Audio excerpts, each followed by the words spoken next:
Let's see. Yeah, I'll just keep going down the review guide, but if you guys have any questions, feel free to ask. Let's see here.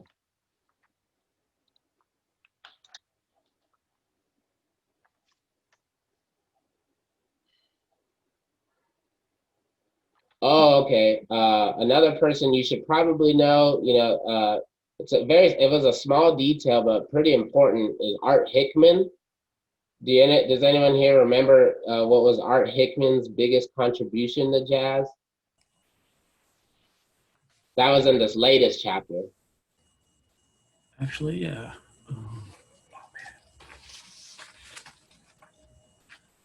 I know he's from the Bay Area, then went to New York, Yeah, yeah, and he came back. Yeah. yeah, yeah. He wasn't feeling New York, I guess. So he just, Oh, he had the biggest role in having saxes playing in jazz. yeah, there you go. Yeah, perfect. So that's very important to note. So Art Hickman's biggest contribution to jazz is that he brought along saxophones in his band, something that people were not doing at all. It was all about, the cornet, the clarinet, trombone. That was kind of the New Orleans style, right? The front line in New Orleans, and that kind of spread throughout the country on the East Coast.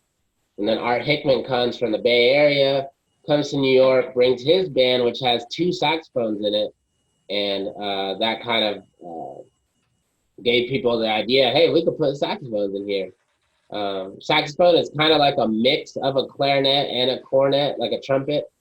It's like kind of the best. It's like the best of both worlds, essentially. So that's why it was kind of cool. But before Art Hickman, there were no saxophones in any jazz ensembles at all. Um, so thanks to him, I have a job. No, I'm just kidding. Yeah. So yeah, that's it's a small detail, but that's pretty important to note that. Because when you think of jazz, even in the discussion, a lot of the people put, saxophone as, one of those instruments when you think of jazz. So definitely pretty important there. Yeah. Let's see. Um,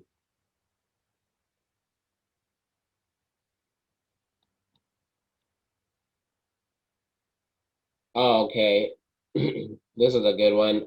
Can anyone here tell me, uh, the form of a traditional march and which section it usually changes key? That's a good one.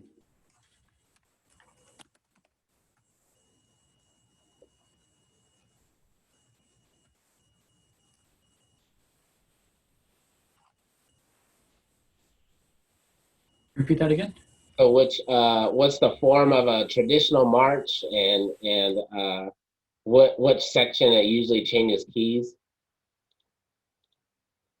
Is it the trio? Yeah, the trio The section trio? Yeah. is when it changes keys, Yeah. and so that's the C section. Yeah, that's a C. Yeah. So it's like so the form of a march, it's pretty easy to remember. It's like A B B C C D D. Yeah, Yes. that's pretty easy. And then it usually changes keys on the C section, which we call the trio.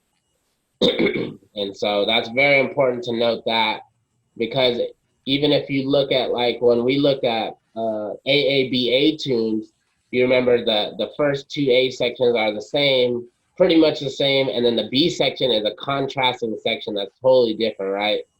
And so that kind of comes from the marches in the trio form when it would change keys.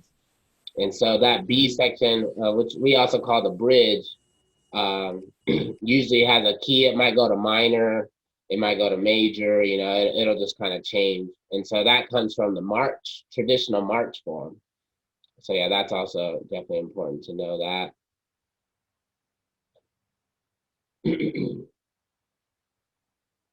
uh, I'm just kind of going through here.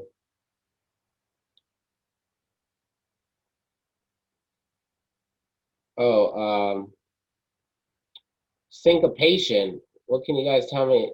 Anyone tell me about syncopation?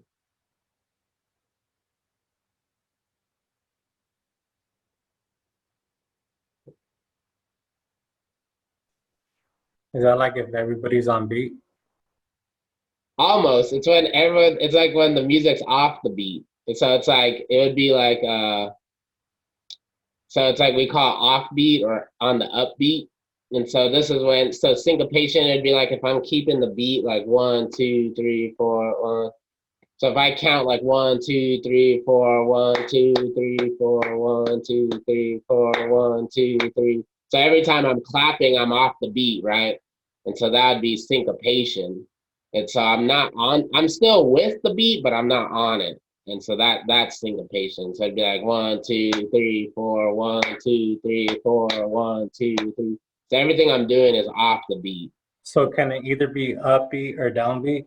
So it wouldn't be downbeat. It would you could Okay. call it upbeat or we call offbeat too, Okay. but not downbeat. Yeah, I would just call it upbeat. Yeah, so that's syncopation. That trips people up sometimes. Um, yeah, it's funny because a lot of these musical terms they look like they're all complicated, but it's pretty simple. You just got to know like what it is. Yeah. So syncopation, just think it's a offbeat. And you should be cool with that. Um,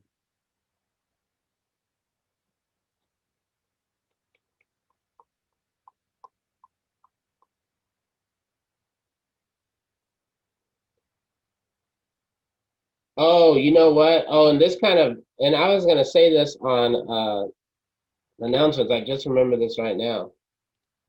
So one thing that tripped some people up on that chapter 4 quiz, um, I asked what did I ask? I asked, oh yeah, which band was formed solely to record, and so I put the original Dixieland Jazz Band, the Red Hot Peppers, King Oliver's Creole Jazz Band, or Freddie Keppard Band. The Um, Red Hot Peppers? yeah, so yeah, it is the Red Hot Peppers. So um, Jelly Roll Morton's band, the Red Hot Peppers, they were only created to record. And a lot of people put the original Dixieland Jazz Band, and I could see where that could be a little confusing. So the original Dixieland Jazz Band, they were the first jazz group to record jazz music, but they also performed live as well. They kind of blew up and moved to New York, and they were playing over there, and then they started playing in Europe. So they recorded and they played live as well. But Jelly Roll Morton's band, the Red Hot Peppers, they only recorded. They didn't do any live performances. So that's an important distinction to know. Um, and then King Oliver's Creole Jazz Band, they only did live performances. They didn't do any recording. Um, so yeah, that's important to know about that. I would definitely, make sure you have some good notes on that on chapter 4, with the Red Hot Peppers and King Oliver's Creole Jazz Band and original Dixieland Jazz Band. I would make sure to have some good notes on that chapter right there. Um, let's see here. Hopefully this is helping you out. At this point, I'm just kind of going through some of the terms here. um,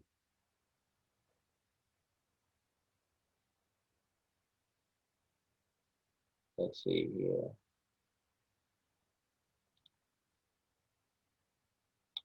This is one right here. Okay, describe two differences between the country blues and the vaudeville blues.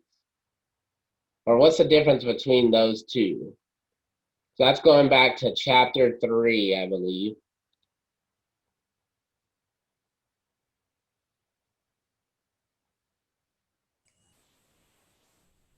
So the country blues was loose and improvisation, and the vaudeville was the classic blues.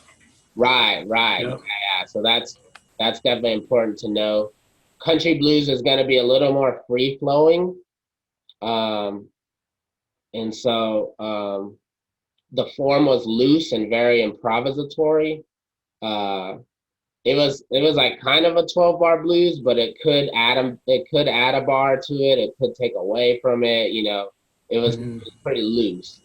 And yeah, whereas the vaudeville blues or the classic blues, they are gonna solely be 12 bar blues every time. So that's one difference. Um, So they were more strict, right? No yeah, flexibility. yeah, the vaudeville blues was more strict with the form because the other thing too, the vaudeville blues had a band playing with the singer, and so you couldn't be all loose because then the band's gonna get lost. So they had to say like, okay, there's gonna be a 12 bar blues, so then the band can keep up. Otherwise, they would be lost. Yeah. And so yeah. Um, and so the country blues, though. So the country blues. So here's some other things too. So the country blues was performed mostly by male musicians throughout the rural South. Um, and the vaudeville blues was mostly done by female singers. And they, like I said, the vaudeville blues, they were accompanied by a small band. Um, and do you guys remember the mother of the blues? Who that was? There's a lot of mothers and fathers, but Is it Billie Holiday? no, not Billie Holiday. We will get to her though, but we haven't got to her quite yet. She's my favorite. Ella Fitzgerald, or however you say her name? No, No, huh? no, not Ella. No, no, no, no. I almost stopped guessing. But Ma Rainey. yeah, Ma Rainey. So even more old school than Ella and Billie Holiday. Yeah, so even more back. This is Ma Rainey. Yes. Oh, we have to go back. Okay. Yeah, we're going way back. Yeah, so she was the mother of the blues. She was the one who heard the blues in St. Louis and thought it was so cool, and she adopted that kind of style. Yeah.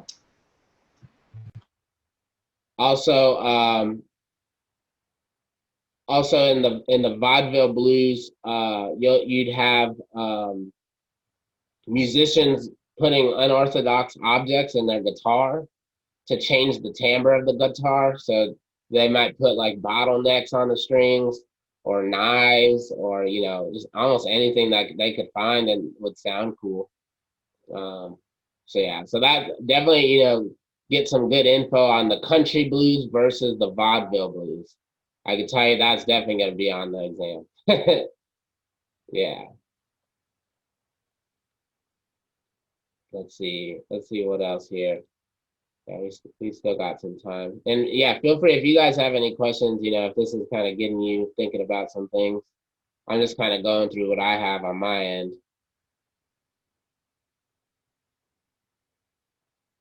Um,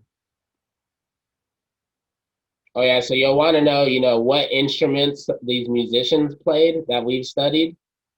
So like for example, anyone want to tell me what instrument Buddy Bolden played?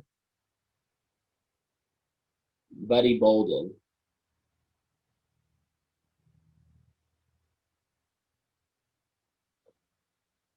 So that was in chapter 4. Yeah, that was in chapter 4. And Buddy Bolden, he was the cornet player. He was one of the Uptown players. Oh yeah, so that's another thing too, that just reminded me. Uh, in New Orleans having the Creole musicians versus the Uptown musicians.